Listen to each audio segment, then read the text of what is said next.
అని నిర్వహించవలసిందిగా వీరిని ప్రార్థిస్తున్నాను. కవి సమ్మేళనం నడిపించటం వరకు నేను చేశానమ్మా, మరి మిగతా కార్యక్రమాన్ని మీరు నడిపించండి. ధన్యవాదాలండి.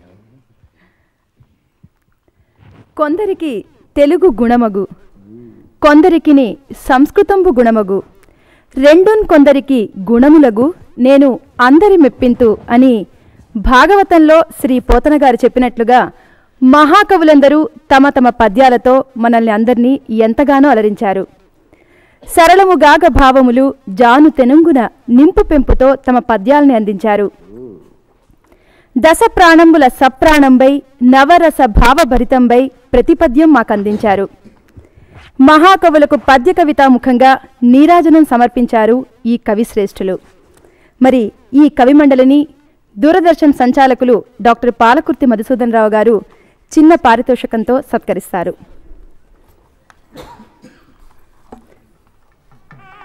ముందుగా ఆచార్య బేతవోలు రామబ్రహ్మం గారు,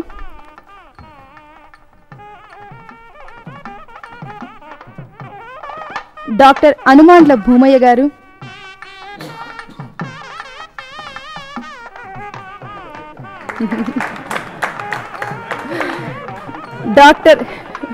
డాక్టర్ పుల్లెల శ్రీరామచంద్రుడు గారు,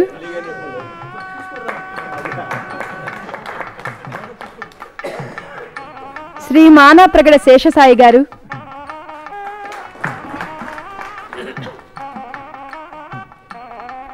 డాక్టర్ తిరుమల శ్రీనివాసాచార్యులు గారు,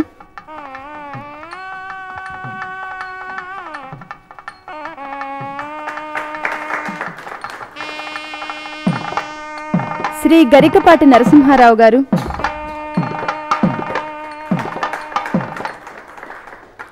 డాక్టర్ ఆశావాది ప్రకాశరావు గారు, శ్రీ కోవెల సుప్రసన్నాచార్య గారు,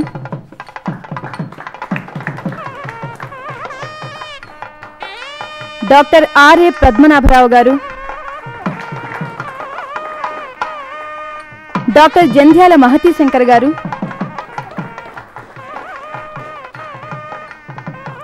డాక్టర్ పింగళి వెంకట కృష్ణారావు గారు, డాక్టర్ కెఎస్ఆర్ వరప్రసాదరావు గారు,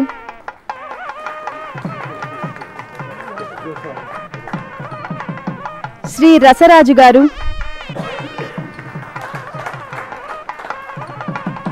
డాక్టర్ టికే చూడామణి గారు,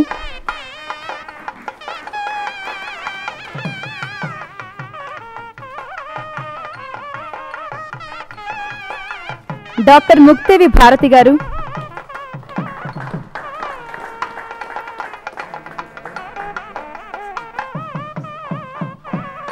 శ్రీ పి తిక్కన సోమయాజి గారు,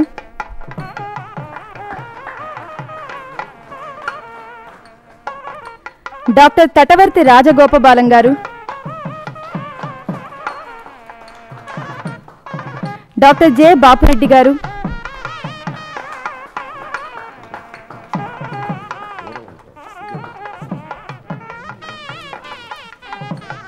శ్రీ కె సుబ్రహ్మణ్య వరప్రసాద్ గారు,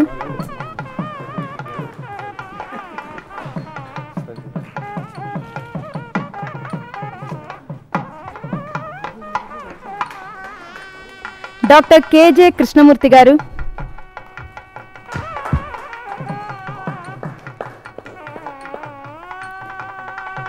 శ్రీ జి గిరిజా మనోహర బాబు గారు,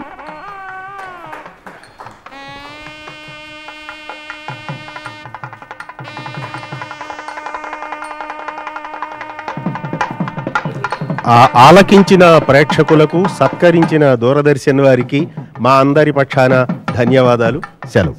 దూరదర్శన్ కవితాత్మక సమర్పణం మహాకవులకు నీరాజనం ప్రత్యేక పద్యకవి సమ్మేళనానికి అధ్యక్షులుగా విచ్చేసిన రాష్ట్ర రెవెన్యూ దేవాదాయ శాఖ ముఖ్య కార్యదర్శి శ్రీ కెవి రమణాచారి గారికి, జ్యోతి ప్రకాశనం చేసిన తెలుగు విశ్వవిద్యాలయం ఉపాధ్యక్షులు